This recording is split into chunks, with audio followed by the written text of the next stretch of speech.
noches. Pues yo en las dos partes de esta charla diría que en la parte de los modelos de intervención social pues me las sé por parciales, me la he aprobado por parciales, me la he estudiado, es decir, es mi tema de estudio profesional, ¿no? En la parte de la espiritualidad, pues soy como aquel preso que estaba haciendo su currículum porque iba a salir de la cárcel y puso conocimientos de derecho penal nivel usuario. Pues yo de espiritualidad soy nivel usuario. Entonces, de alguna forma notaréis quizás que en esas dos partes que puede tener la explicación de 20-25 minutos que voy a dar de inicio, quizás en la primera parte que hable de lo que serían los modelos de intervención social, pues me someteré más a lo que es canónico, a lo que hemos investigado, a lo que hemos escrito. Y es verdad que en la segunda parte pues tiraré más de mi experiencia personal, porque ahí no tengo, diríamos, salvo algunas lecturas un poco variopintas, pero no tengo una formación sistemática ni soy capaz de hablar de ello, salvo desde mi propia experiencia espiritual, que es la que voy a, de cierta manera, compartir, ¿no? Y he estructurado la charla como en cuatro partes, es decir, cuando hable de los modelos de intervención social hablaré del antes y del ahora, y cuando hable de la espiritualidad hablaré del antes y del ahora, así para que os hagáis como si hubiera un PowerPoint, que no hay, está prohibido, y bueno, pues antes y ahora en modelos de intervención social y antes y ahora en la espiritualidad correspondiente, ¿no? Y realmente, bueno, pues yo tengo como esa trayectoria que decía Carlos de 40 años y por tanto yo me planteo, bueno, si hace 40 años cuando yo empezaba a involucrarme en estas labores de lo que ya llamaríamos ahora la intervención social, la acción social, pues bueno, ¿cuál era el modelo de referencia? ¿Cuál era el papel de una entidad del tercer sector o también incluso pública que hacía intervención social, ¿no? Pues yo lo suelo estructurar como si fuera un nivel por cascada, ¿no? O sea, por cuatro escalones que van como en cascada, ¿no? Realmente yo a veces lo he explicado según el contrato social de mi padre, ¿no? Pues mi padre nació en los años 30 y pensemos pues en los años 60, 70, bueno, pues ¿cuál era el contrato social que mi padre tenía con esta sociedad, ¿no? ¿Qué era lo que él esperaba y qué era lo que la sociedad le proporcionaba? Pues bueno, la sociedad le decía a mi padre, o le dijo a mi padre, tienes que dejar de estudiar pronto y ponerte a trabajar. Esa es la petición, tienes que producir. Pero lo que la sociedad le prometió a mi padre y le cumplió es que toda su vida tendría el mismo empleo, en la misma empresa, que iría ascendiendo, que iría obteniendo recursos económicos de los cuales viviría él, su familia, y además podría, dijéramos, ascender socialmente, comprarse un piso, comprarse incluso un piso de veraneo. Bueno, a mi padre se le cumplió, por tanto, diríamos, a mi padre y a muchos hombres que querían el empleo. Por tanto, había un primer mecanismo de resolver las necesidades sociales, de que la gente tuviera bienestar o estuviera incluida socialmente, que era pues el empleo, el pleno empleo masculino, el pleno empleo de las personas que pedían un empleo, ¿no? En ese modelo de sociedad tradicional, ¿no? Por tanto, diríamos que hay un primer escalón de gente que ya le resuelve la vida tener un empleo. Hay un segundo escalón que es, digamos, el de mi madre, ¿no? Mi madre, pues cuando yo nací dejó el trabajo que realizaba, se dedicó a cuidar a sus hijos, a su madre, a su padre, a los vecinos, a las vecinas, es decir, aceptó ese papel, vamos a llamarle de ama de casa, de madre de familia, que renuncia a competir por un empleo remunerado y se queda en toda esa esfera de los cuidados, de la familia, de la comunidad, y por tanto hay un segundo mecanismo de inclusión social o de satisfacción de necesidades que es la familia patriarcal, una familia estable, nuclear y a la vez también extensa, en comunidades más o menos homogéneas, es decir, en comunidades vecinales, en comunidades barriales, populares, de gente más o menos de la misma edad, de la misma etnia, de la misma extracción, tramada mucho por redes familiares extensas también, ¿no? Y por tanto, hay un segundo gran mecanismo de inclusión social que es esa trama familiar y comunitaria que forma parte del contrato social, ¿no? Es verdad que mi padre y mi madre pues, han disfrutado de un tercer gran mecanismo de bienestar, que es el estado de bienestar, que es sobre todo la seguridad social contributiva, ¿no? Es decir, es un mecanismo mediante el cual el Estado establece unas contingencias que son pues, ponerse enfermo, jubilarse o quedarse en el desempleo, y las cubre. Es un seguro público que cubre esas contingencias. Y entonces diríamos que, fijaros, si tú tienes un empleo, con eso ya te puedes comprar un montón de cosas, además la familia te resuelve otro montón de cosas y el entorno ese familiar comunitario. Para esas contingencias que son excepcionales, que son coyunturales, tienes la seguridad social. Y entonces, el cuarto escalón somos nosotras, ¿no? Somos las chicas y los chicos de la intervención social, de la beneficencia, de la asistencia social, de la acción social, del tercer sector, de muchas maneras y nombres que haya podido tener, ¿no? Entonces, claro, ¿cuál es el encargo que recibíamos, ¿no? Hace 40 años, cuando yo empezaba, y cuál es el imaginario de esa acción social, vamos a llamarle residual? Pues es hacerse cargo globalmente de la gente que se escurría por las grietas de ese modelo social que a la mayor parte de la gente le resolvía la vida fenomenal. O sea, yo creo que eso es un éxito. Es decir, dijéramos, el éxito del modelo social, del contrato social de mi padre y de mi madre es un éxito brutal, ¿no? Y por tanto nos encargábamos de la poquita gente que no encajaba ahí, ¿no? Y en ese caso era un encargo de hacernos cargo, ¿no? Es decir, el muchacho que era acogido en el circo de los muchachos, pues el circo le daba todo. Le daba alojamiento, le daba alimentación, le daba educación, le daba atención social, le daba salud. Es decir, en el imaginario de ese modelo de intervención social o de acción social, sea pública o sea de la iniciativa social, nos hacíamos cargo, éramos como, dijéramos en términos evangélicos, éramos como el samaritano, ¿no? Nos hacíamos cargo globalmente de la persona, ¿no? Y bueno, podríamos decir que había una versión gore, que es que nos hacíamos cargo para controlarla, para que no montara líos, para que no se muriera en la calle y no molestara, y había una versión menos gore, que es que nos hacíamos cargo realmente para su promoción, para su desarrollo, para su bienestar, e incluso hipotéticamente para que pudiera saltar y reincorporarse a esa sociedad, dijéramos, normalizada de los otros tres escalones, ¿no? De la seguridad social contributiva, de la familia nuclear y del empleo. Por tanto, yo diría que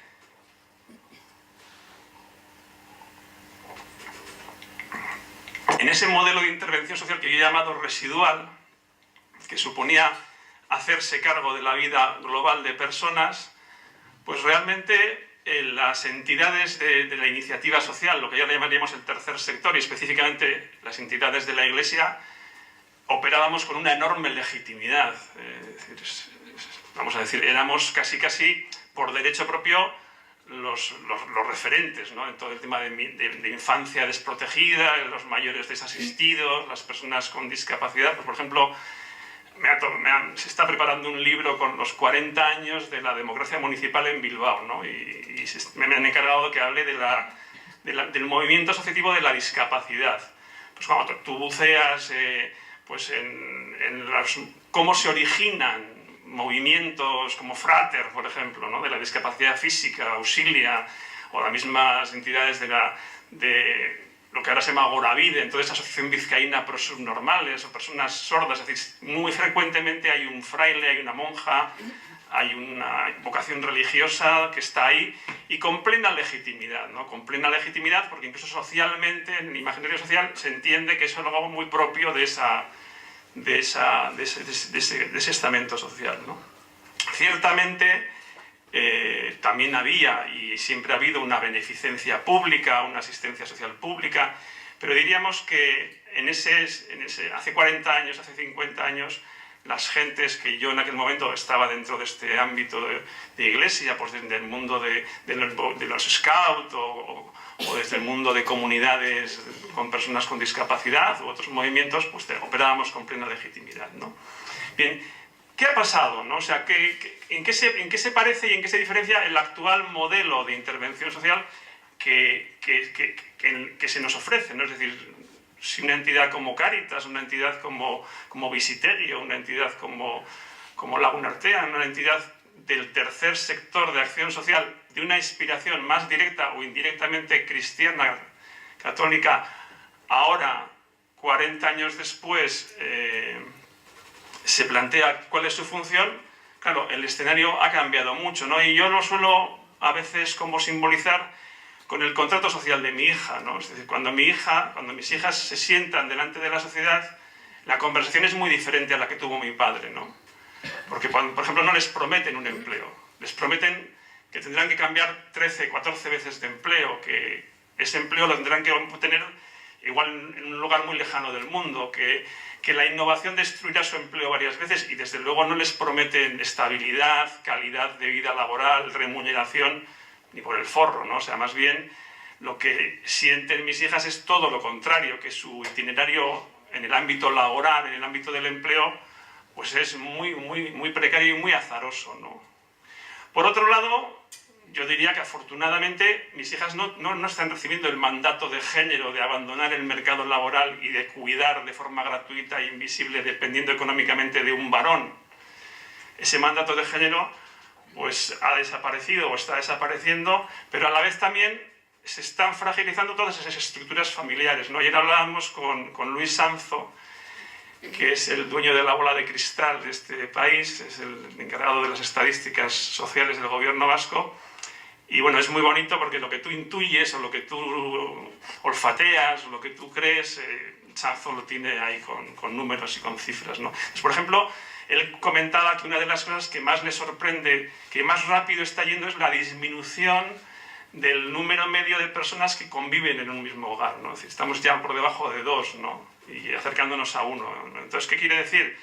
Pues que todos esos soportes primarios de cuidados, de afectos, de economías de escala, de acompañamiento, que eran las familias patriarcales, homogéneas, pues qué bueno que desaparecen porque adquirimos libertad, independencia, individualidad, pero no tenemos reemplazo para muchos vínculos y lazos que tenían, ¿no?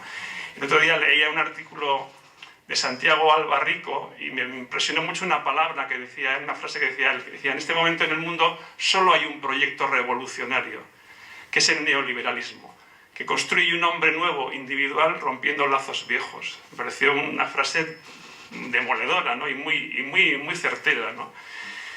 Evidentemente queremos que la vecina del pueblo no nos controle y nos vigile, queremos que el marido no nos pegue y queremos que los padres no nos vigilen, pero también queremos amor, afecto, lazos y no sabemos muy bien cómo reconstruirlo en una nueva familia o en una nueva comunidad. Y claro, el tercer elemento que ha sucedido en lo que tiene que ver con las políticas sociales y de bienestar es que ese tremendo éxito del estado de bienestar ha hecho que se mute, ha hecho que nos vengamos arriba con el estado de bienestar. Fijaros que inicialmente, en el contrato social de mi padre, la contingencia de ponerse enfermo era cubierta por un seguro de salud. Pero claro, llamarle a Osakidetza o a la sanidad pública vasca seguro de salud es contar una parte muy pequeña. Osakidetza es mucho más que un seguro de salud. Osakidetza no es que tú te buscas la vida, pagas a una médica y te cubren los gastos. No, Osakidetza es planificación, es investigación, es oposiciones, es que tienes que dimitir si en las oposiciones no se observa una equidad y una igualdad, es atención primaria, son urgencias, es todo un sistema que lo que nos dice es te garantizo el derecho a la salud. Y por eso Urkullu se hace las fotos delante de las máquinas de resonancia magnética, porque es el gran tótem político de la actualidad, porque hemos creído realmente que nos garantizan la salud, ¿no? Bueno, claro, el paradigma, por tanto, de las nuevas políticas sociales es un paradigma basado en el conocimiento y donde aquello que eran escalones horizontales se convierten en pilares verticales. Fijaros, en Euskadi, sin ir más lejos, como todos los españoles tenemos derecho a la educación por la Constitución, tenemos también derecho a la sanidad, pero es que también tenemos derecho a los servicios sociales, a la garantía de ingresos y desde 2015 a la vivienda. Esos son derechos subjetivos universales, que estarán más o menos garantizados realmente, pero que como modelo, como imaginario, es lo que nos estamos metiendo en la cabeza, que somos titulares de derechos universales en sectores verticales. Claro, la ciudad de los muchachos no puede competir con eso. Es decir, la ciudad de los muchachos, el camión escoba que éramos, que nos encargábamos un poco de vivienda, un poco de empleo, un poco de servicios sociales, un poco de educación, para los que quedaban fuera, no puede competir con eso. Es decir, en la ciudad de los muchachos no puede haber una atención sanitaria al nivel de la atención sanitaria de Osakidetza. No puede haber una escuela que garantice el derecho a la educación como la escuela regular. Y por tanto, de alguna manera se va vaciando de contenido ese camión escoba que éramos. Es decir, no tenemos ya tanta legitimidad para educar, para curar, para según qué cosas, porque eso lo hace mucho mejor el estado de bienestar, ¿no? Y por tanto, nos tenemos que recolocar, ¿no? Nos tenemos que recolocar sectorialmente y nos tenemos que profesionalizar.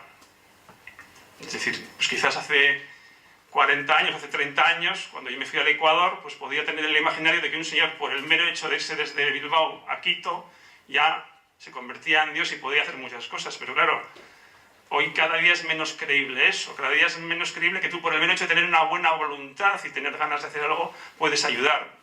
Porque compites con personas con autoridad pública, con cualificación profesional muy alta y basadas en un conocimiento de base científica, ¿no? Y por tanto, como digo, nos encontramos en un modelo de acción social que se va convirtiendo en más sectorial. Usted dígame a qué se dedica: al empleo, a los servicios sociales, a la vivienda. Fíjate, por ejemplo, con este modelo de Housing First, ¿no? Las chicas y chicos de la intervención social nos habíamos hartado de decir que primero había que empoderar a la persona, que se madurase, que aprendiera, y al final llegaría a la vivienda. Llegan estos locos y dicen, no, tú dale la vivienda el primer día, que es un derecho distinto y diferente de que a esa persona le hagas un acompañamiento social. Y además esto tiene evidencia científica. Pues estamos en unos modelos de intervención social muy diferentes, como digo, más sectorizados, más por sectores de actividad, más profesionalizados, más basados en el conocimiento, y donde el tercer sector tiene que recolocarse, ¿no?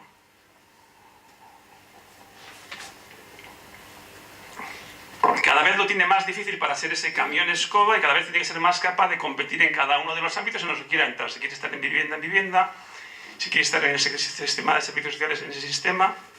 Y ahí, de alguna manera, a la vez también se ve confrontado con otras legitimidades, ¿no? La legitimidad de lo público, de la gestión pública directa, la legitimidad de la empresa innovadora. Es decir, hay otros subsistemas que compiten por la legitimidad con el tercer sector.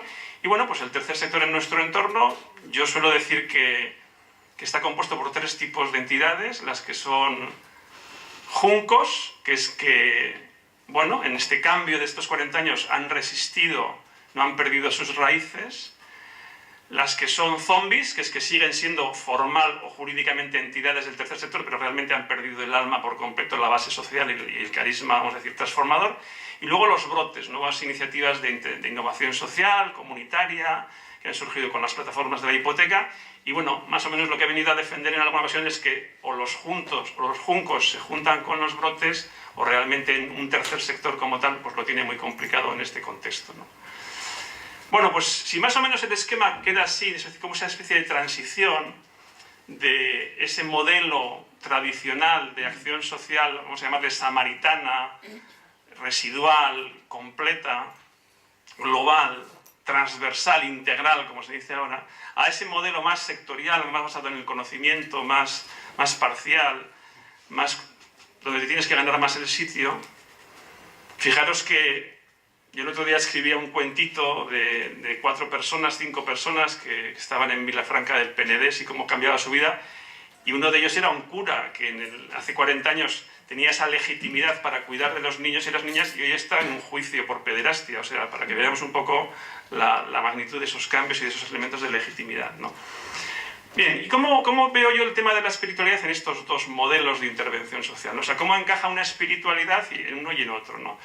Bueno, yo realmente la idea que me hago de lo que es la espiritualidad pues es, vamos a decir, más allá de lo que la ciencia nos puede demostrar sobre un mundo, vamos a llamarlo más material por acabar pronto, nos hacemos preguntas que van más allá de eso. Es decir, nos hacemos preguntas porque la muerte nos interpela, porque nos interpela el sufrimiento, porque nos interpela otra serie de cuestiones para las cuales, dijéramos, la ciencia y el conocimiento tecnológico y el conocimiento compartido en una comunidad, dijéramos, de deliberación social amplia, pues no nos responde. Y entonces, bueno, tú buscas esa respuesta, buscas ese aliento, ese sentimiento, esa vivencia más o menos individual o más o menos compartida, ¿no?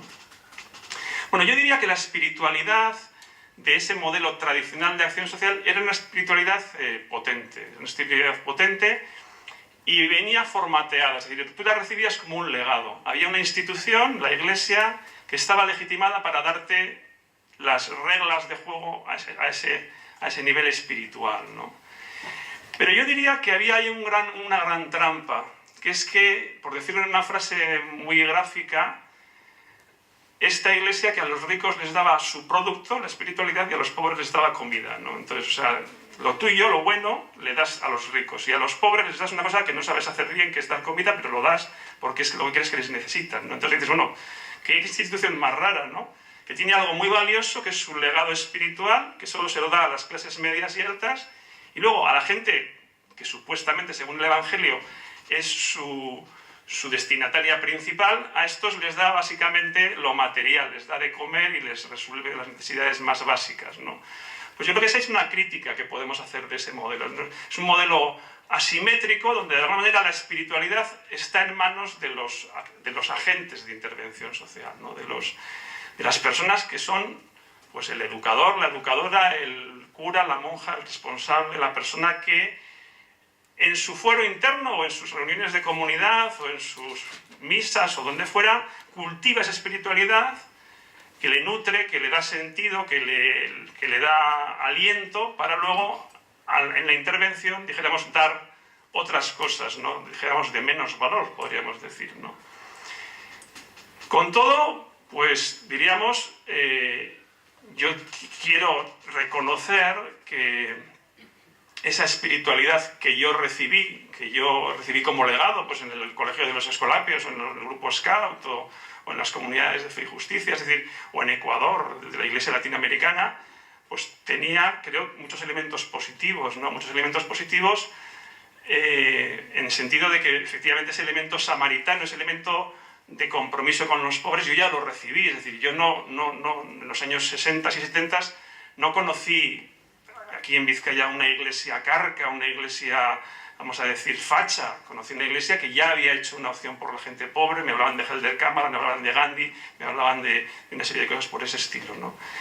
Ahora, debo reconocer que a mí lo que hizo en mi vida personal que se me cayera todo ese invento fue, dijéramos, el tema del machismo heteropatriarcal, ¿no? Es decir, a mí lo que me hizo que se me cayera, o sea, lo que hizo que yo dejara de considerar a la Iglesia, a mi Iglesia, un cauce legítimo para ofrecerme una espiritualidad, es que yo no era capaz de explicárselo a mis hijas. Era radical y existencial y vitalmente incapaz de ofrecer a mis hijas ese espacio, porque era un espacio que las negaba como mujeres y las negaba como personas en igualdad de condiciones con los varones. Y por tanto yo en ese momento, digamos, que me había comido algunos que consideraba sapos desde el punto de vista institucional o desde el punto de vista organizativo, desde otros puntos de vista, me pareció que ese machismo heteropatriarcal pervertía hasta tal punto el legado que realmente convertía en inservible el vehículo, ¿no? Y vamos a decir que lo dejé, lo aparqué.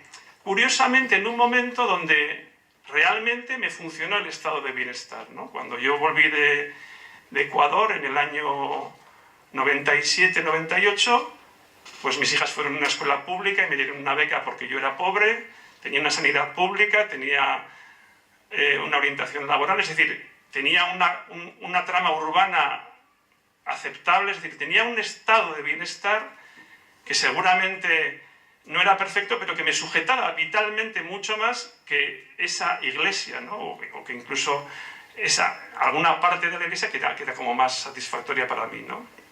Entonces dijéramos que, bueno, pues me salí del barco ese y empecé a ir con mi tabla de surf, ¿no? Y bueno, pues quizás descubrí otra espiritualidad, ¿no? Que es la que puedo pensar que funciona en este modelo que hemos llamado nuevo modelo de intervención social.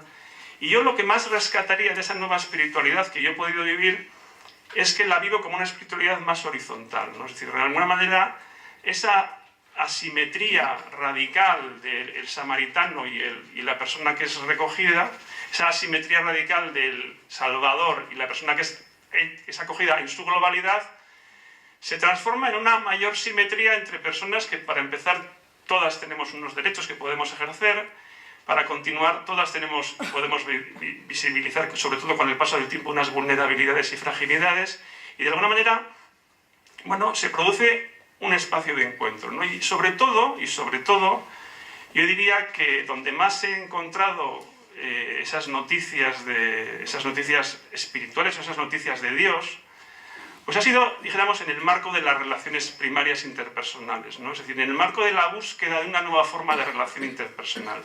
Yo creo que el gran problema del modelo de intervención social tradicional y del modelo de espiritualidad tradicional es que daba por supuesto que había un montón de cosas que las hacían las mujeres gratis de forma invisible en entornos, vamos a decir, gratuitos, y eso no se incorporaba en la ecuación, ni en la ecuación eclesial ni en la ecuación política, ¿no? Y para mí el gran descubrimiento, dijéramos, de esta segunda forma de vida en la que yo más o menos me he podido mover, pues ha sido el de decir, mira, pues cuando tú descubres que realmente tú también eres vulnerable, que realmente tú también eres frágil, que realmente esa persona supuestamente vulnerable o frágil también puede ejercer derechos y tiene una capacidad de empoderamiento, pues las tornas se cambian un poco y quizás aparece una espiritualidad pues más de búsqueda y más de compartir y más, dijéramos, horizontal, ¿no? Para terminar la historia, pues debo decir una cosa que me ha gustado que me pase, ¿no? Curiosamente, seguramente yo no sería quien soy sin ese grupo Scout, sin esa comunidad de fe y justicia, sin ese colegio de los esclavos, es decir, sin esas personas concretas con nombres y apellidos, y voy a citar una que ya se ha muerto, que es Víctor Urrutia, porque me parece que es muy representativa, si no hubieran entregado un legado de comprensión de la vida, de comprensión del sentido de la vida, de comprensión profunda de la vida, y un legado vivido y realmente, vamos a decir, compartido, ¿no? Seguramente necesité recibir ese legado y seguramente necesité desembarazarme de esa institución que me parecía, como digo, cada vez menos legítima y menos capaz de entregarme nada valioso y mucho menos a mi siguiente generación, ¿no?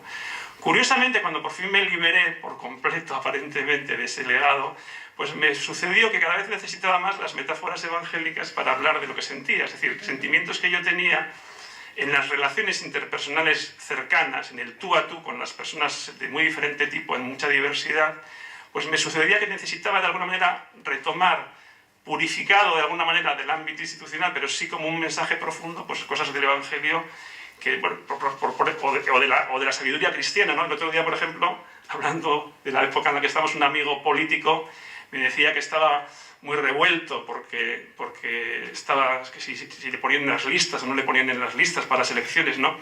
Yo me acordé de mi amiga Maite Achotegui, que en Quito me decía, nada pedir, nada rehusar, que es de San Francisco de Sales, ¿no? Y se la dije y me dijo, oye, pues me viene muy bien esa frase porque me parece que refleja muy bien lo que yo estoy sintiendo en este momento, ¿no? Cuando me planteo las navajazos que otras personas dan por salir en las listas electorales y cómo me planteo yo esa actitud de servicio, ¿no? Entonces, por tanto, es verdad que cuando yo me he liberado de la institución y de ese legado formal institucional, luego me he encontrado con contenidos y con personas, porque es muy curioso en el mundo de las políticas sociales, en cuanto rascas un poco en consejerías, en ayuntamientos, pues quien más, quien menos tiene un pasado de este estilo, pues también es chulo darse cuenta y reconocer que hay una trazabilidad, ¿no? Es decir, que quizás hemos necesitado liberarnos de determinadas parafernalias, pero reconocer que de alguna manera ahí hay una cuestión espiritual, ¿no? Y ahí se plantea, y por eso termino, ¿no? el problema un poco de cómo entregamos un legado a la siguiente generación, ¿no? Es decir, yo también el otro día estaba en una cooperativa que se llama la Cooperativa de la Olivera, en Valbona de las Monges, un pequeño pueblo de Lleida, y allí, curiosamente, hay un monasterio de contemplativo de mujeres que lleva 800 años en el mismo sitio. Supongo que alguna energía debe de haber por el lugar especial, ¿no? Y aquí hay una comunidad de gente, pues una cooperativa, mejor dicho, en su momento comunidad también, pero ahora más bien cooperativa, que viven con personas con discapacidad, en situación de exclusión, y hacen un vino riquísimo, ¿no? Y aceite y tal, ¿no?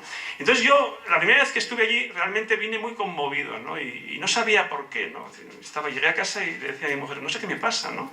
Y reflexionando pensé que tenía la explicación, o sea, yo sentí como el vértigo de esa experiencia, dijéramos, de unidad de legitimidad y de profundidad que yo asociaba con la olivera, ¿no? Es decir, es como que yo hace 40 años pude haber estado en un sitio de esos donde todos los huevos estaban en la misma cesta. Con los pobres, con las personas con discapacidad, en el campo y en la comunidad. Y opté por otro camino, un camino, dijéramos, más civil, más fragmentario, más profesional. Y de alguna manera les decía, el otro día que estaba otra vez con la gente de la Olivera, a ver, les decía, vosotros sois casi todos de las CUP, y yo soy socialdemócrata tirando a centro-derecha, pero me conmovéis, es decir, yo necesito venir aquí a beber de vuestra agua, es decir, necesito que haya también espacios donde esa vivencia se puede convertir en algo más denso, ¿no? Porque luego tú tienes que volver, dijéramos, a espacios más a cielo abierto o a campo abierto, donde, digamos, te encuentras, obviamente, tienes encuentros muy nutritivos, pero quizás, dijéramos, necesitamos espacios o os necesitamos a gente que estéis en lugares más significados o más denominados o más connotados para que ese legado pues, se mantenga, ¿no? Entonces yo sí reivindico esa espiritualidad más laica, más civil, menos formulada, menos redonda, más horizontal, más contradictoria y más paradójica que yo creo que he vivido, pero también pues reconozco que luego necesitas que en el bizcocho haya trozos de fruta para recordar el sabor, para que no sea solo bizcocho, ¿no? Para que también haya esos elementos que seguramente los pone gente que os dedicáis más a eso, a fabricar esos trozos de fruta o a colocarlos en los bizcochos. Y más o menos eso es lo que os quería contar.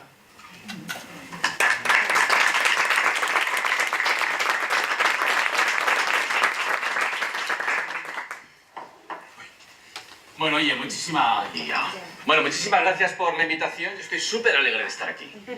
Primero porque venir a Bilbao me alegra. Yo no sé si es que es de ser de Vigo, veo el gris y ya me alegro. Somos más blancos cuando hay gris en el cielo, ¿no? Y estar aquí con los amigos y me alegra mucho. Luego me alegro mucho porque siempre que vengo aquí me hacéis trabajar. O sea, yo tengo un catálogo de conferencias que suelo dar y cuando voy a algún sitio, pues oye, las sacas ahí en el avión y tal, vas ahí. Pero he tenido que prepararme las 3 que doy aquí, las 3 me las he tenido que preparar nuevas, ¿no? Y en tercer lugar, me alegro muchísimo por estar compartiendo mesa con Fernando. Yo es la primera vez que estamos juntos, ¿no? Y bueno, yo es la persona de mi generación con la que intelectualmente más me identifico, ¿no? También con Imanol Zubero, pero con Fernando muy especialmente porque su vida me inspira, su pensamiento me ha guiado mucho y la verdad es que su amistad me alegra mucho, siempre me produce una gran alegría el verle, ¿no? Y por eso quería darte gracias por todo lo que has hecho en mi vida y por todo lo que haces por nosotros para pensar mejor, ¿no? La verdad es que cuando pensamos sobre espiritualidad y acción social, en mi experiencia salen varios polos, ¿no? Primero, yo soy una persona profundamente religiosa y yo creo que, no sé si profundamente cristiano, pero súper cristianote. Me encanta, soy de la comunidad de vida cristiana, de espiritualidad ignaciana, y la verdad es que eso ha estructurado mi vida, ¿no? Ha estructurado mi vida, desde que me echaron del colegio de jesuitas hasta ahora, pues me ha estructurado. Y yo soy ese caso de Groucho Marx, de yo quiero estar en un sitio en que no quieren a gente como yo, pues precisamente por eso, ¿no? Pero ciertamente para mí es no es que sea un polo importante de mi vida, sino que está en el centro de mi vida, en el centro existencial de mi vida, y desde ahí vivo y me relaciono y genero, ¿no?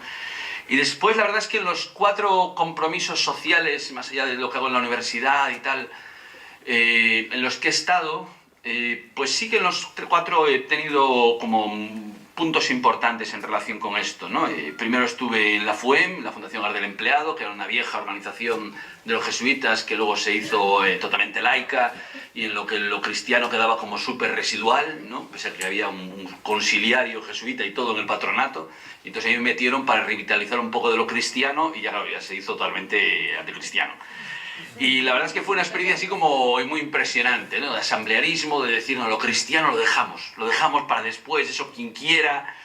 Y bueno, en parte eso fue también lo que hizo que yo me separara del tema, ¿no? Luego en la Fundación FOESA, en la que estoy en el patronato y he estado coordinando los últimos informes, los últimos 3 informes de este siglo, ¿no? Y bueno, en donde nosotros coincidimos en ese espacio y donde evidentemente nos sentimos muy cómodos, pero donde no llega, ¿no? Donde hay un punto que no llega, donde lo religioso, como damos un punto para atrás para no molestar a nadie a veces, para no meternos en el tema, que es un tema de charco, ¿no? Pues mejor no lo vemos mucho. Es la primera vez que se ve ahora en este próximo informe, hay un capítulo no, pero vamos, hay un papel dedicado al tema de espiritualidad y acción social, por primera vez en los últimos 50 años, ¿no? Después he estado efectivamente en RAIS, que es una organización laica, confesional totalmente, y he estado presidiendo a los últimos 10 años, donde era público mi posición y desde donde vivo, y la verdad es que siempre he sentido un enorme respeto. Casi es donde más he manifestado esto, porque es verdad que dices parábolas y tal, y la gente no lo siente como presión, ni siente como dice, pues oye, dice esto, qué interesante, ¿no? Igual que cuentas una cosa de los saharauis o una cosa de los suahilis, pues resulta que hay una cosa más buen samaritano, que allí de Medio Oriente, y la gente lo acepta, ¿no? Y después también estoy en Bosco Social ahora, ¿no? Donde hay un elemento mucho más explícito. Bueno, voy a dar algunas cosas como de hardware y otras de software, algunas cosas de base y otras cosas así como más aplicadas. En primer lugar, para mí es muy importante qué es la espiritualidad, ¿no? Porque la espiritualidad es una cosa muy concreta. Nosotros tenemos acontecimientos de la realidad, tenemos una cultura que los interpreta y en medio estamos nosotros sintiendo directamente esos acontecimientos. La espiritualidad es nuestra capacidad, nuestra disposición para que nos impacte directamente a la realidad. Y a partir de ese impacto que sufrimos, que es un impacto en el que a veces no sabemos decir nada, que te impacta vitalmente, que te encuentras, que palpas tu cuerpo, evidentemente hay mediaciones culturales, pero hay una parte que no es mediación, que es relación directa. Para mí eso es espiritualidad, la relación directa con la realidad, que luego nosotros vamos dándole nombre y vamos haciéndolo cultura o identidad. Y con la sabiduría lo que hacemos es poner en negociación ese impacto directo de las cosas con los esquemas que tú utilizas, ¿no? Entonces, esa relación directa con la realidad para mí es la clave de la espiritualidad.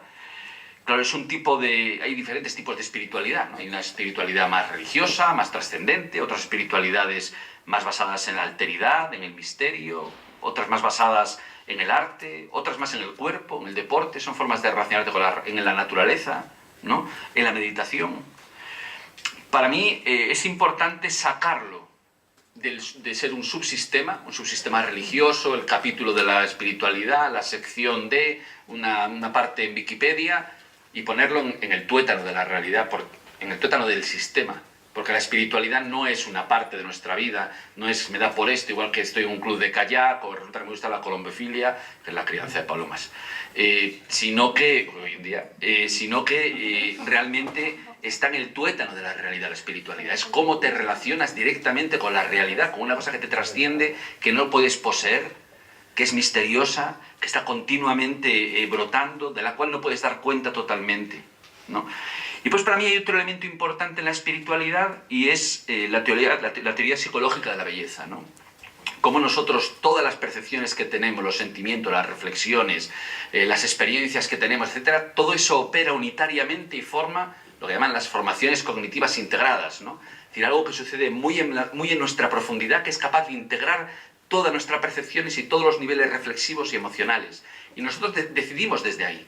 Decidimos desde lo que Ignacio Loyola llama esas emociones. Cuando viene una decisión no empezamos a decir pros, contras, 1, 2, 3, percibo esto. No, tú actúas de una forma unitaria. Y eso es algo que está metido en nuestra intimidad. Es el núcleo de la interioridad. Y también tiene un espacio, ¿no? Un espacio último, que sería el espacio de la intimidad. Y ahí es donde se cuaja el saber, el misterio y también el amor, ¿no? La confianza y la capacidad del amor para hacernos conocer. Entonces, para mí esto es bastante importante, porque ahí es donde sucede el ámbito de la espiritualidad. ¿Por qué tenemos la sensación de que la espiritualidad, por una parte, no cabe o no procede? Por otra parte es un añadido, ¿no? Oye, pues a los programas sociales vamos a abrir un programa que sea del rollo religioso, espiritual. ¿Por qué es extraño, no? ¿Por qué es externa? Porque parece como que es algo externo, pero también hay espiritualidades que son muy externas. ¿Por qué parece como que es lo último? ¿No? En el modelo de pacto socialdemócrata que es primero condiciones de vida, primero recursos, y ahora ya nos preguntamos por la poesía, ¿no? ¿Por qué es final, no? Y yo creo que quien tiene esa impresión tiene razón, porque esto es lo que está ocurriendo, ¿no? Por una parte, lo espiritual no es compatible con cualquier tipo de acción social, ¿no? Las que no siguen las lógicas de la alteridad, como el paternalismo, o discriminaciones tipo españoles primero, vascos primero, los de Madrid primero, los de mi barrio primero, pues evidentemente es muy difícil que sean espirituales, porque están poniendo una máscara sobre la realidad, ¿no?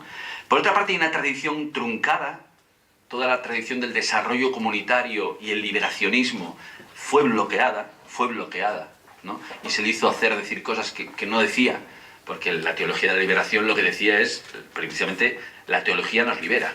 Hay un elemento de conciencia, de corazón, de persona que te libera, y desde ahí tú luchas.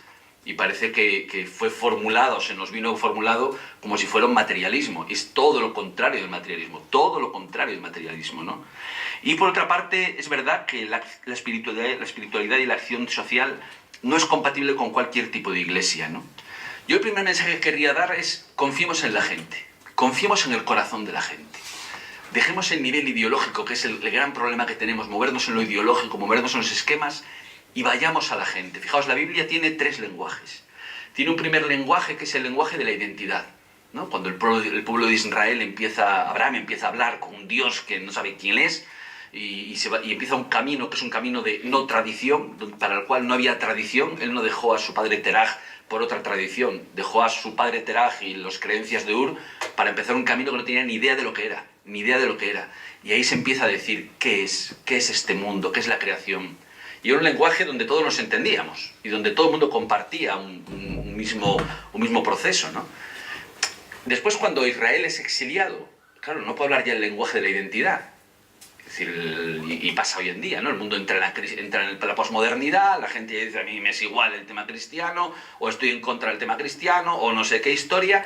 Entonces vienen los lenguajes de profecía, de acuérdate Israel, o acuérdate cómo era la familia antes, ojalá, lo que hemos perdido de familia, lo que se ha destructurado, recordad la familia, recordad cuando... Pero llega un momento en que Israel pierde todo, y pierde incluso las referencias. Y entonces, ¿qué empieza en la Biblia? Empiezan los lenguajes de la sabiduría, empiezan los libros de la sabiduría, los libros de los lenguajes del corazón, especialmente, Eclesiastés, pero el Cantar de los Cantares, ¿no? Que es curioso, porque si hubiéramos estructurado la moral sexual como el Cantar de los Cantares, otro gallo cantaría, no, nunca mejor dicho. Pero parece que estamos en otro rollo, ¿no? Pero fijaos, entonces, algo pasa así en nuestra sociedad, ¿no? Hemos sobrepromovido los lenguajes de identidad o los lenguajes de profecías, pero sin embargo, lo único que es capaz de hacer que la gente te entienda de qué estás hablando y que no seas exterior absolutamente a ellos o extravagante, son los lenguajes del corazón, los lenguajes en los que hablamos de las cosas de verdad, ¿no? Por lo tanto, cuanto más bajemos al corazón de la gente, a la vida real de la gente, cuanto más estemos hablando de la vida real, más vamos a encontrarnos esto. Y confiemos en la gente, en que la gente busca la vida, ¿no? Bueno, nuestra primera base, por tanto, es que necesitamos un marco donde lo espiritual pueda ser reconocido. Y aquí hay 2 notas, ¿no? Primero, necesitamos transitar del estado de bienestar al régimen de la sociedad de los cuidados, que no es una corrección del estado de bienestar, es una profundización del estado de bienestar, es hacerlo avanzar más, caracterizado por la dignidad de la persona, especialmente por el desarrollo humano integral, que incluye lo cultural y las condiciones de vida, la escala humana, la cultura positiva, que quiere decir que el agradecimiento es un factor público, el perdón es un factor público, la memoria es un factor público, la amistad, la gratuidad, el amor, son elementos públicos y por lo tanto tenemos que manejarlos, tenemos que hablar. Un país sin sentido de gratitud es un país que no tiene proyecto común. Un país tan cainita como nosotros, que no tiene capacidad de agradecimiento, es muy peligroso, es realmente peligroso. Porque nosotros seríamos peligrosos si no tuviéramos sentido de gratitud en nuestra vida, a algo al menos, ¿no? El factor de las comunidades, ¿no? La revinculación del que hablaba Fernando, la producción de bienes comunes, las políticas de sentido, ¿no? La cultura de discernimiento. Solamente en un mundo que sea capaz de cuidar estos aspectos, y hablamos de sociedad de los cuidados no como una sociedad que cuida de los más vulnerables, no, en la cual el cuidado es la ética que está en el centro de la estructuración de toda la gobernanza. Yo creo que solamente una sociedad de los cuidados es capaz la espiritualidad de dar todo lo que puede. Y en segundo lugar, la perspectiva del recovery, que sabéis que es una perspectiva de trabajo social, una perspectiva de intervención, que se puede traducir como recuperación, restauración, regeneración, que se basa en la restauración de la persona y de su proyecto, en la libertad y el derecho de decidir si me drogo o no me drogo, si bebo o no bebo, si...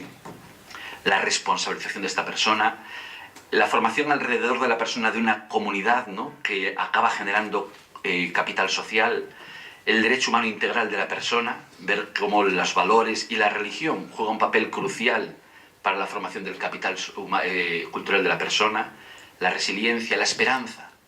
En realidad, la perspectiva de Recovery es una revolución de las expectativas de la persona, y también la tolerancia hacia los fracasos. Trabajamos en clave de reducir los daños, la reflexividad, el discernimiento personal y comunitario, cómo somos capaces de trabajarlo, la relación de acompañamiento con esa persona. Bueno, detrás de yo creo que de las mayores innovaciones que ha habido en los últimos 30 años en el ámbito de intervención social está la perspectiva del recovery, ¿no?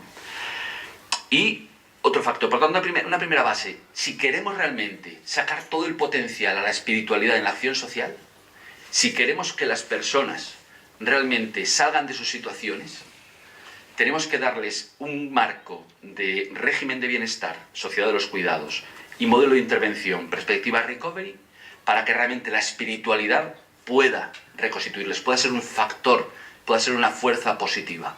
Ya lo es siempre. Lo que pasa es que nosotros lo ignoramos, ¿no? Cuando viene a verte la persona musulmana y le das recursos, no le das un papel que dice, bueno, y aquí están las mezquitas. A nadie se le ocurre. Y si no, es lo primero que va a hacer cuando llega aquí, que a nadie se le pasa por la cabeza, ¿no? A nadie se le pasa por la cabeza decirle, mira, estas son las parroquias, por si tú eres cristiano, joder, pues pide solidaridad ahí, métete en la comunidad, no solo para conseguir pasta, ¿no? Sino, joder, esta es la iglesia a la que perteneces. A nadie se le pasa por la cabeza, y sin embargo es lo que funciona, ¿no? Y esto es muy importante, porque quiere decir que cuando nosotros estamos trabajando para que la espiritualidad sea un factor de empoderamiento y de desarrollo de las personas y de nosotros con ellos, no podemos hacer un planteamiento individualista, sino que eso lleva aparejado cambiar el modelo de intervención y cambiar el modelo de estado de bienestar. Tanto cuanto lo cambiemos, la espiritualidad tendrá un papel cada vez más relevante. Nosotros aquí no estamos intentando defender la espiritualidad. Estamos intentando reconocer la realidad y hacer de un factor primario de nuestra vida, de la vida de muchos de los que estamos aquí, y yo creo que de muchísima gente en el ámbito de pobreza, que realmente eso pueda ponerse a favor de él y no sea una cosa que gestiona luego aparte, porque ¿cómo le voy a decir yo a esta persona? Mira, yo es que además de esto soy pentecostalista o soy luterano y me encantaría participar en la iglesia luterana. No, le vas a decir, este es el grupo de feminismo, este es el grupo ecologista, este es el grupo de deporte, este es el grupo de pintura, este es el grupo literario, y lo religioso dice, no, yo de eso no digo nada. Es curioso, ¿no? O sea, ¿qué tipo de sesgo tenemos que no es capaz de decir esto? Primera base. Segunda base. Vamos a tratar de reconstruir desde este marco, desde el marco de la interioridad, de la profundidad o del espíritu, porque eso es una categoría antropológica. No es una invención nuestra, ni es un lenguaje que, si desapareciera en este momento el cristianismo del mundo y las religiones, habría un concepto antropológico que es interioridad. Y que no solamente es personal, sino hay una interioridad en las instituciones, que es el conjunto de disposiciones, ¿no? La matriz de identidad, de sabiduría, de encuentro con la realidad. Y hay una interioridad de la sociedad. Y en esa interioridad de la sociedad, las víctimas, los pobres, juegan un papel crucial. Juegan un papel crucial. Una sociedad en la que no cuidemos su interioridad es una sociedad muerta. Es una sociedad muy peligrosa. Muy peligrosa. Y frecuentemente las cosas que estamos viviendo dependen de la interioridad de una sociedad. Una sociedad, ¿qué capacidad tiene de perdón? ¿Qué capacidad tiene de perdón? Aquí sabéis mucho de esto, ¿no? Y lo habéis vivido, lo habéis sufrido y también lo procesáis, ¿no? Es una sociedad con mayor capacidad de perdón que hace 30 años. Y eso genera, a veces dolorosamente, una cultura mucho más densa, ¿no? La tercera base. La pieza básica del ego para toda la cuestión de la espiritualidad y la acción social, la espiritualidad y las personas en pobreza, es la alteridad de Levinas, de Manuel de Levinas. Y es curioso, porque yo creo que debe haber una o dos universidades en España que incluyen eso en sus planes de estudio en el ámbito de trabajo social o intervención social.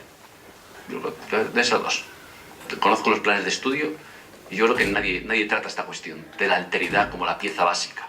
Y aquí lo que tenemos es al otro, realmente el otro es infinito, no puedes totalizarlo, no puedes abarcarlo, no puedes categorizarlo totalmente. Hay una parte en él que siempre es misterio.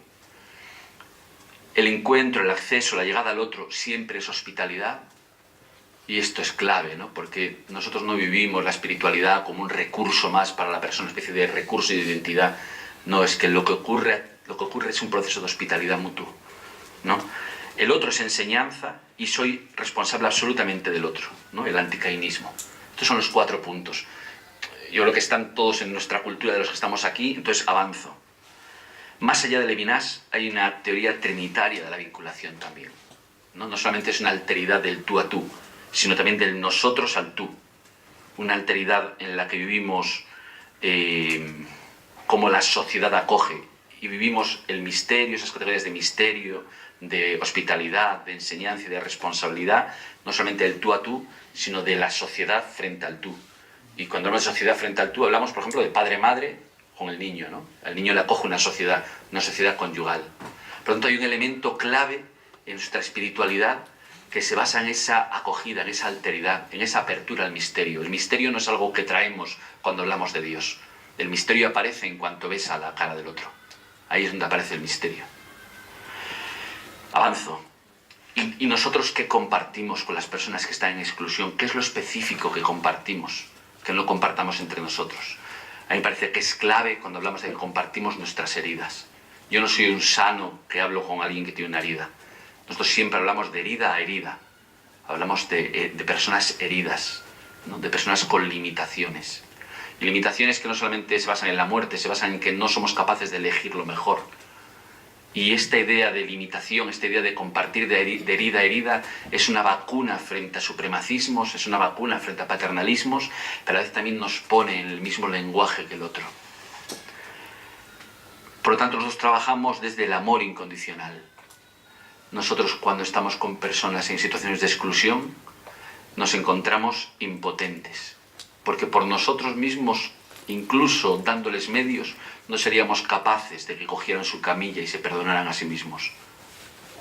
Y nosotros, cuando trabajamos con personas, yo creo que lo que buscamos es aquello que solo puede hacer el amor. Realmente salir de la pobreza, salir de situaciones complicadas, es algo que solo te hace el amor salir de ello. Por tanto, cuando hablamos de espiritualidad, no hablamos de cosas raras, hablamos del amor incondicional, del no poder. Y desde esta idea, entonces voy a dar un decálogo de cosas que yo creo que se pueden hacer para fomentar la espiritualidad entre las personas que están en exclusión, ¿no? Ahora llega el software. Entonces, en primer lugar, he preparado como 12, ¿no? En primer lugar, sí, los niños, adolescentes y jóvenes. Hay un elemento, fijaos, cuando hicimos los estudios y con Fernando hemos hecho ya 2 veces, ¿no?, el capítulo de Capital Social, Capital Cultural del informe FOESA, hay algo clave. La mayor parte del asociacionismo, por no decir casi todo el asociacionismo que hay en ámbitos de pobreza o personas que están afectadas por la exclusión es religioso. Esto es así. Esto es así. Y además tiene todo el sentido y tiene toda la historia, cada vez más empobrecido, como ha reconocido muy bien Fernando, ha descrito muy bien, pero sigue siendo así. Por lo tanto, hay un primer elemento. Para los niños, para los adolescentes y para los jóvenes, es un bien de primera necesidad el que fortalezcamos su interioridad, sus competencias espirituales y los grupos y comunidades en los que pueda participar en la sociedad. Este es el ámbito más sensible de todos, ¿no?, en el ámbito de la formación de la persona. Y aquí hay muchísimo por hacer, porque cada generación es una oportunidad nueva. Cuando nace el niño no dice, yo soy laicista y quiero que quemen el Valle de los Caídos. No, está el tío, está bien que queme el Valle de los Caídos, pero está el tío más fresco. Es decir, cada generación comenzamos de nuevo, se abre toda la esperanza de nuevo. Nos ponen el marcador del partido a 0, ¿no? Entonces, aquí hay un elemento clave, ¿no?, y donde los niños son tremendamente generosos para poder escuchar, para poder moverse, para poder... Yo creo que hay una segunda cosa, el tema de las minorías religiosas, ¿no?, las minorías de lo mayor, porque son minorías, pero minorías de Dios, minorías que tratan lo mayor, ¿no?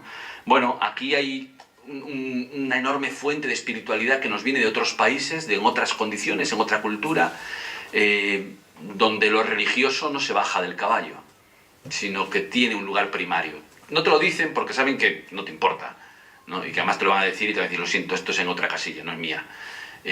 Incluso desde organizaciones católicas, ¿no? Yo en este tema, pues, usted verá lo que hace, esto es privado de cada uno y no... Como trata usted a sus hijos no es privado, pero esto sí, es privado, ¿no? Entonces aquí necesitamos el fortalecernos, el reconocerlo en primer lugar. Y además aquí hay algo que es de política pública, ¿no? Que es reconocer los derechos de las minorías religiosas a su expresión, desde el punto de vista de la interculturalidad, mixculturalidad, como queramos llamarlo. Y yo creo que es responsabilidad nuestra, es interesante el generar espacios de pluralidad y convivencia, ¿no? Como la Fundación Pluralismo y Convivencia, generar espacios interreligiosos donde manifestar, donde celebrar. Aquí hay algo importante que podemos hacer. Yo creo que hay algo también para explorar, que es el derecho a asistencia religiosa. Es como los capellanes de hospital. Tú tienes derecho a que haya un capellán en el hospital. Tú puedes pedir que haya un capellán. Necesito asistencia religiosa porque voy a morirme y necesito a alguien que el hospital te lo proporciona. Esto en Estados Unidos es muy frecuente. Es decir, tú pides asistencia religiosa en un centro, y un centro social, y el centro localizará el servicio para que te den ese servicio. Mis hermanos trabajan en Reino Unido en la perspectiva de Recovery, en la mayor ONG que hay en el sur del país, y por supuesto que el tema religioso es algo incluido. O sea, si el cliente que tienes te está diciendo yo quiero asistencia religiosa, tú ya no es que tengas que buscarlo, es que tú ya sabes a quién tienes que llamar. ¿Y usted de qué es? Yo soy presbiteriano, yo soy sufí, yo soy bahá'í. Y dirán, pues espera un momento, vamos a llamar y vienen. Es decir, hay un elemento de derecho. Algo que nosotros podemos llegar, y porque conocemos un montón de curas, y decir, pues llama a no sé quién, y ahí no hay quien llamar, no tiene quien llamar. Yo creo que instaurar el derecho a asistencia religiosa entra dentro de derechos no fundamentales, pero bastante principales. Sería necesario explorar la clave la fórmula de los retiros o de experiencia, las fórmulas de fin de semana, ¿no? De fin de semana con personas en exclusión. Experiencias fuertes, experiencias de transformación, experiencias de profundización. Esto es una cosa que yo vi en Estados Unidos, en Chicago, y es muy impresionante. Personas sin hogar reflexionando sobre la palabra de Dios, sobre la Biblia. Aquí empezamos a entrar en un lenguaje fuerte, ¿eh? Dices tú, esto es muy fuerte. La gente lo hace y dice, no, pero no son capaces. Bueno, tampoco son capaces de tener una casa y la tienen, ¿no? Es decir, que creemos que no son capaces de muchas cosas, los que somos nosotros incapaces de reconocer de lo que son capaces, ¿no? Es decir, hay una minusvaloración de lo que hay, ¿no? Cuando llegue ya, o sea, cuando tenga la casa y ya tenga todo, entonces le diremos, oye, ¿y si quieres bajarte a la parroquia? Pues no, es decir, empieza, ¿no? Religion first. Y en este sentido, yo sí he visto fórmulas que funcionan muy bien y que tienen cadencia semanal incluso, ¿no? De encuentros de Biblia para conversar y compartir la fe. Los paules lo hacen en Estados Unidos, los jesuitas lo hacen en California. En España yo no conozco experiencias de esto, yo no conozco, ¿no? Y es interesante. ¿Hay algún método, alguna fórmula? ¿Alguien tiene alguna fórmula? ¿No? Porque sería interesante. Hay un elemento clave que todos tenemos en la cabeza, que es generar comunidades de resistencia, de apoyo, de discernimiento, comunidades que tengan un alto capital social, ¿no? Con las personas. Y esto se genera territorialmente, porque está en una parroquia, o se genera de otra forma. Pero el crear comunidades unidos por la espiritualidad también, ¿no? No únicas, ni cerradas, ni exclusivas, pero creo que este es un elemento también clave, ¿no? Cómo generas ese tipo de amistad y cómo eso crea grupos mixtos, paritarios, ¿no? Donde hay personas que están en dificultades económicas o dificultades de exclusión, que están en prostitución, y otras personas que no, y comparten. Aquí toda la espiritualidad de Jean Vanier y de los grupos Fe y Luz y del Arca fue revolucionario, ¿no? Como las personas con discapacidad pasaron de ser alguien a quien tú ayudas a un hermano con quien compartes espiritualidad, grupo. Hay una metodología muy desarrollada que puede ser, yo creo que exportada.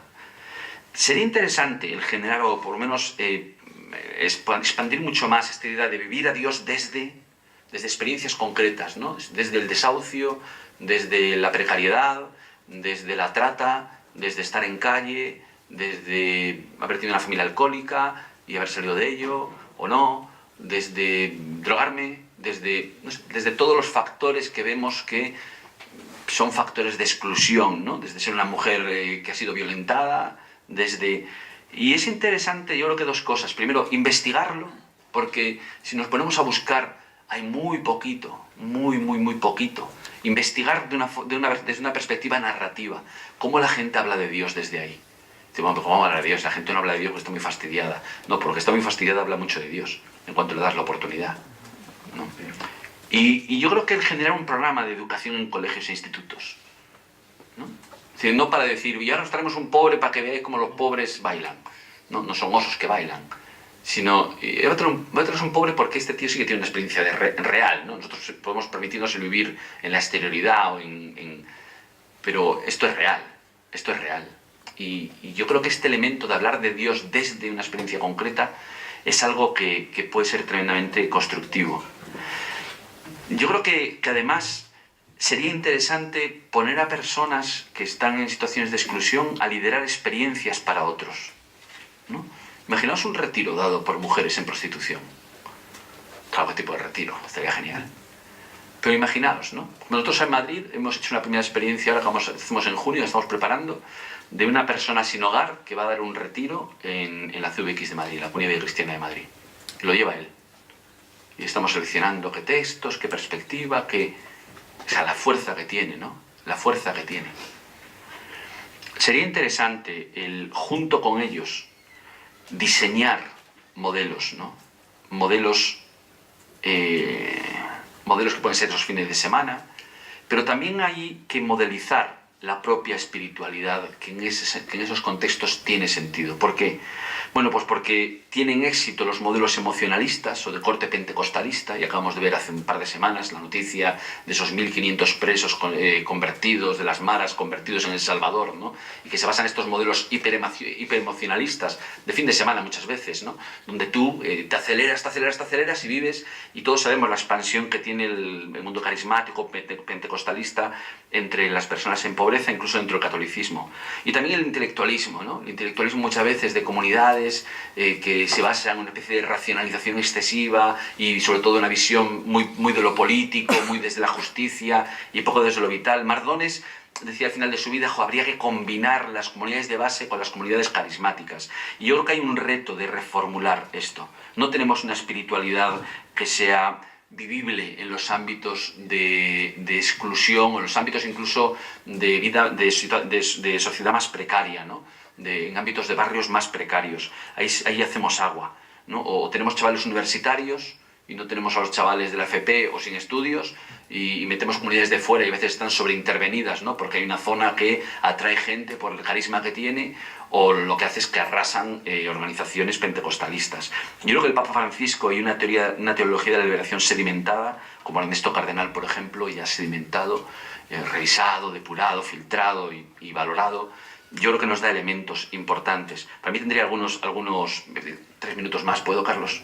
3, sí. Tiene algunos elementos importantes, ¿no? Esa espiritualidad. Yo creo que es una espiritualidad, sobre todo, de la profundización. No es una espiritualidad que coge y dice, ahora, pobres, papa, no. Es de profundizar. Y profundizar quiere decir ir más cerca del modo de Jesús. Ir más cerca del modo de Jesús, que es la alegría del amor. Toda la pastoral familiar lo que hace es ir más cerca del propio Jesús, que se basa en la narratividad, como Elie Wiesel, ¿no? En la espiral narrativa, sobre todo en narrar, en vincularnos y entrar en las historias. Porque esto es la Biblia es una historia de historias, es meternos dentro de las historias y ser capaces de contarlo, que da fuerza a lo celebrativo, a lo simbólico y a lo poético. A lo simbólico, generar símbolos y generar poesía. Somos demasiado orales, a veces somos demasiado académicos, somos demasiado de cursillos, somos demasiado de dar puntos a la gente, y falta crear símbolos. Y me parece que cuando nosotros en las experiencias con personas en exclusión, por lo menos lo que yo he vivido y visto, generamos metáforas que la gente vive, por ejemplo el Camino de Santiago, las cosas cambian, somos capaces de hablar el mismo lenguaje, ¿no? Que sean expresivos, donde la gente pueda expresarse, ¿no? Que vaya de las emociones a las mociones, a esas formaciones cognitivas integradas o a esos sentimientos profundos, que trabaje en clave de discernimiento, que sea una espiritualidad del cuidado y de la ternura, donde nos tocamos unos a otros. Qué importante es esto, ¿no? El tocarse, el abrazarse. Podría contaros algunas anécdotas que he tenido al respecto en personas sin hogar, donde construyamos bienes comunes y la lucha por la justicia, pero sobre todo que se base en construir bienes comunes concretos, para unos y para otros, que es cuidar tu barrio, que es cuidar tu casa, que es donde hay una profundidad cultural, con un imaginario rico. Y cuando hablo de esto hablo de, por supuesto, de la cultura cristiana, pero hablo también de otros elementos. Qué interesante sería trabajar con personas sin hogar, crimen y castigo, ¿no? Crimen y castigo. Qué interesante. con un laicado fuerte, porque gran parte del déficit que hay en el ámbito de exclusión es que si están excluidos de lo eclesial, están todavía más excluidos de un mundo que ven que es absolutamente clerical, ¿no? Como lo ven ellos, y que potencia la meditación, la oración, el silencio. A mí estos elementos son elementos importantes de esa espiritualidad que necesitamos, que va más allá del pentecostalismo y va más allá del intelectualismo. Sería interesante el poder generar plataformas confesionales, como la Acción Católica de Ambientes, ¿no? Con actividad propia en cada uno de esos elementos. No se trata de que ahora las personas de entrata que son cristianas están por su lado y el resto por otros. No, pero también generar espacios desde los cuales se dice explícitamente y se produce explícitamente lo cristiano. Y esto puede ser interdenominacional, ¿no? Puede ser con las diferentes iglesias cristianas. Pero es interesante que aporte su singularidad, que produzca interioridad para la sociedad, que evangelice y cambie la iglesia, ¿no? Y dos últimas cosas. Yo creo que cualquier tipo de intervención de este tipo necesita trabajar el ámbito del arte y de las pedagogías experienciales. Necesita crear experiencias, necesita crear conversación sobre todo, que no es fácil, ¿no? Crear lugares donde, cómo, cuándo, de conversación con las personas y ser capaces de expresarnos con el arte, con palabras nuevas, ¿no? Porque muchas veces las palabras están quemadas, son puentes quemados. Cuando nos relacionamos con personas sin hogar o con personas en exclusión. Y finalmente reforzar las parroquias y crear centros de referencia. Yo creo que la experiencia del Padre Ángel de generar San Antón con las personas sin hogar, bien, con todas las limitaciones que tenga y todo lo que podemos discutir, hay algo nuevo ahí, también con la experiencia que se ha creado en Barcelona, hay algo nuevo ahí. Necesitamos lugares de referencia donde poder generar dinámicas nuevas. Bueno, esto así en lo que se me ocurría. Desde luego, yo quiero expresar por último que me parece un ámbito de extrema innovación.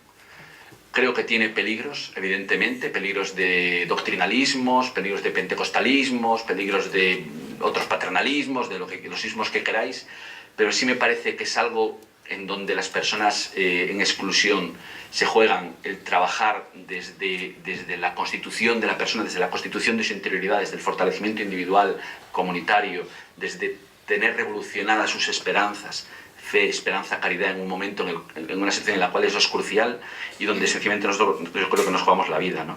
Y por eso también nuestra disponibilidad como universidad y tanto como yo, pero como universidad, a innovar o experimentar en esto. Si hay que experimentar e innovar, qué mejor que estar en Bilbao. Gracias.